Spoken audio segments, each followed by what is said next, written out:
নমস্কাৰ, আপোনালোকৰ কি খবৰ? মই টিম্পী বৰুৱা আৰু আজি মই দেখাম বিয়েৰ বটলত কেনেকৈ মাংস বনাই খায়। এয়া দেখিছে নহয়, আগতীয়াকৈ দেখাই দিছোঁ, অলপ জ্বলাই আছোঁ ধুনীয়াকৈ জুইৰ তাপ দি, মানে 40 মিনিট ওপৰত ভালকৈ সিজাই আছোঁ দেই। এইখিনি আধা সিজা হ'লে মানে কি হ'বনো, সেইটো কাৰণে।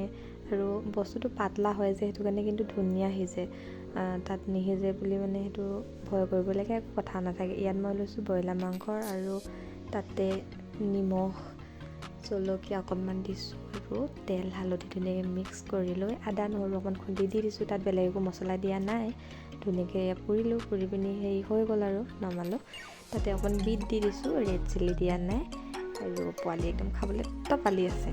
আৰু এতিয়া পোৱালিক মই খাব দিলোঁ, পোৱালীয়ে খাই আছে। খাই থাকোঁতে কৈছে যে এইবিলাক খাবলৈ মই বেলেগ কাকো নিদিওঁ দেই, মইহে খাম। কিন্তু ইমানখিনি বা খাব পাৰে নোৱাৰে, ঠিকনাই নাই। খাই আছে। আৰু যদি ভাল লাগে লাইক কমেণ্ট শ্বেয়াৰ কৰি দিব। আজিলৈ আহিছোঁ।